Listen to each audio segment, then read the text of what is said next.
Filming took 2 days. We basically started Friday evening and completed filming Sunday afternoon.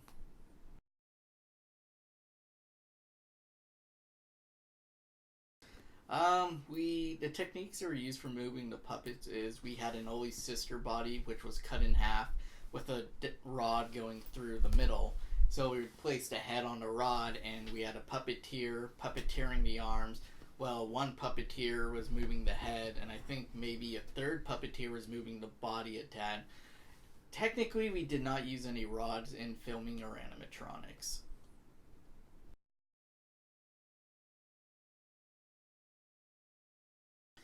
We have done two shorts, a pinhead short and a jester short.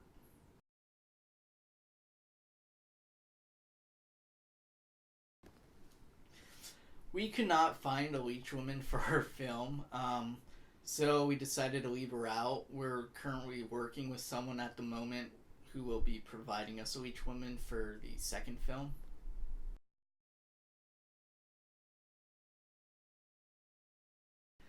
A couple of issues we ran into during filming was getting tunnelers drill to spin.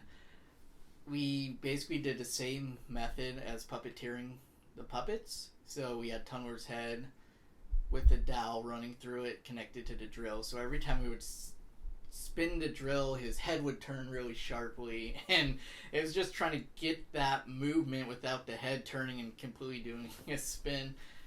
As well, some other issues we ran into was there was a lot of scenes that were kind of cut out of the film, which we should have used. One of them was Tunneler was supposed to get hit or kicked, and none of us wanted to use our own tunnelers for that since we didn't have a stunt tunneler, so we decided to leave that part out.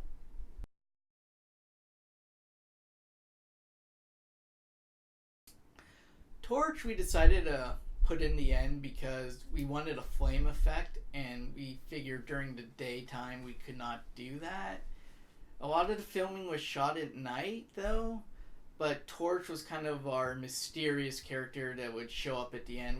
We just came to agreement that there'd be too many puppets in the film and not enough time to shoot each and every one of them how we would like to.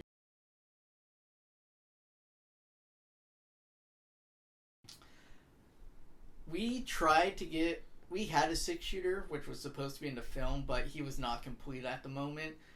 So we decided to change our story a little bit to make it more so the puppets were searching for 6-shooters. So we just agreed to add them into the second film, which we'll be shooting shortly later this year, and the second film will revolve around him.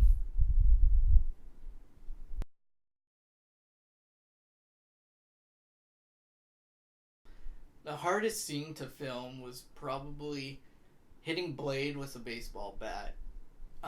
The direction we were hitting him in, there was a window, and then there was a washer and dryer. So it was just, we wanted to give the effect of him really flying, but every time we hit him, it's like I couldn't hit it too hard or else he would hit something. And every time we did hit him, pieces of his body would start breaking off. I think the head cracked in two a couple of times, which we had to reassemble. The arm broke in half, and it was just trying to get the take right. Also, the stand was in the way. When we hit him, he was standing on a stand, and we tried to cut that out as much as possible.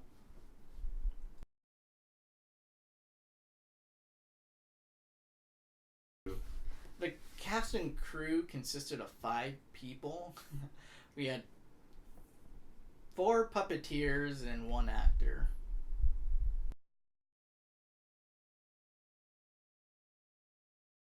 The puppets have such limited screen time because we wanted a story.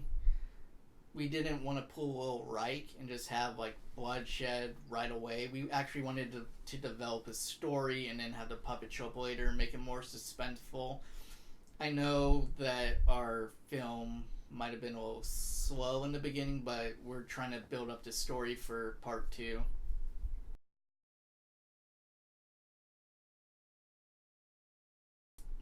In the sequel, we can expect the puppet searching for 6-shooter as well as an explanation of why our main star's mom had the files for the different dolls and stuff in her closet